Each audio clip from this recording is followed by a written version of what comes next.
বনাব ওলাইছোঁ আমি পাস্তা। তাৰ কাৰণে লাগিব এটা ডাঙৰ চাইজৰ পিঁয়াজ, এটা মিডিয়াম চাইজৰ পিঁয়াজ, জিৰা, শুকান জলকীয়াৰ পেকেট, কেইটামান ৰচুন আৰু পাস্তা পেকেট।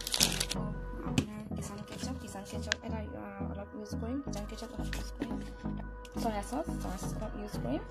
এইকেইটা দি আমি আজি পাস্তা বনাম, স্পাইচি পাস্তা। পাস্তাখিনি বইল কৰা হৈছে। মই কেৰাহীত পানী গৰম কৰিছোঁ, পানী গৰম কৰি বইল কৰিব দিছোঁ। পাস্তাখিনি বইল হ'লে তাৰপিছত আমি তাইখিনি ভাজিম। সদায় ইউজুৱেলি পাস্তা বনাওঁতে হোৱাইট চচ ব্যৱহাৰ কৰা হয়। আজি হোৱাইট চচ ইউজ নকৰাকৈ পাস্তা বনাম। খাই টেষ্টি হয়, স্পাইচি হয়, খুব জ্বলা হয়, খাই ভাল লাগে। আৰু এইটো মোৰ ফেভৰেট। এই টাইপত বনোৱাটো মোৰ ফেভৰেট। মই দেখুওৱা আদা নহৰু পেষ্ট মই সকলোবোৰ পিচি ল'লোঁ। আদা পিঁয়াজো পিচিলোঁ, ৰচুনো পিচিলোঁ আৰু আদাও পিচি ল'লোঁ। অলৰেডি মোৰ পাস্তাখিনি বইল হৈ গ'ল। এতিয়া মই পাস্তাখিনি এটা সৰু পাত্ৰত কাঢ়ি ল'ম। অলৰেডি মই পাস্তাখিনি এটা বলত এটা সৰু গামলাত উলিয়াই ল'লোঁ। এতিয়া মই কেৰাহীত আন্দা চামুচাই তেল দিছোঁ।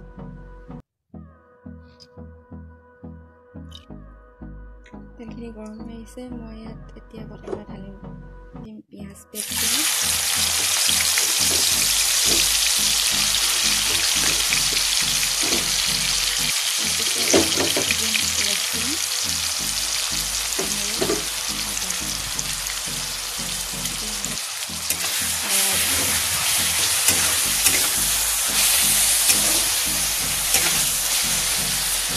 আন্দাখিনি গৈ মই নিমখ দিম।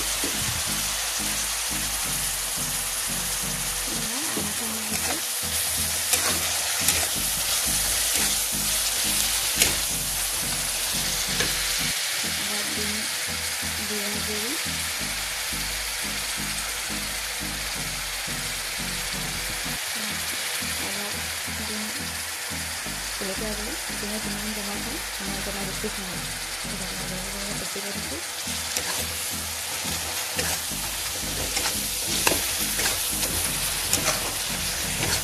সেই ৰঙটো হ'লে বাচন ভাজিম।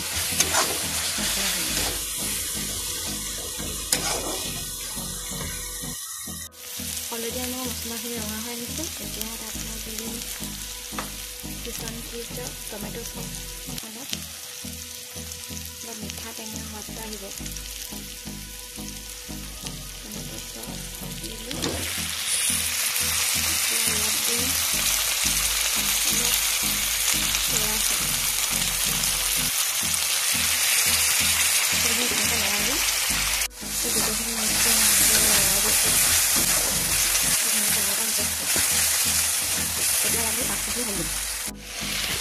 ইয়াত আমি গোটেই পাস্তাখিনি ঢালি দিলোঁ। প্ৰথমে পাস্তা বইল কৰি দিছোঁ। ভাজি গোটেইখিনি লৰাই দিম।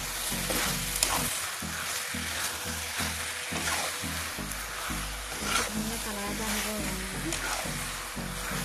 হোৱাইট কালাৰ এটা মিলিব, ধুনীয়া কালাৰ এটা আহিব। পাস্তাখিনি আমি 5 মিনিটমান ধুনীয়াকৈ ভাজিম। যাতে মছলাখিনি ৰসখিনি ভিতৰত সোমাই যায় আৰু বস্তু ধুনীয়া এটা টেষ্টি টাইপ হয়। এইবোৰ 5 মিনিটমান ভাজি তাৰপিছত আমি লাহেকৈ নমাই দিম। বৰ্তমান আমাৰ পাস্তা ৰেডি। খাবলৈ হোৱা নাই বাৰু, অলৰেডি 5 মিনিট হৈ গ'ল।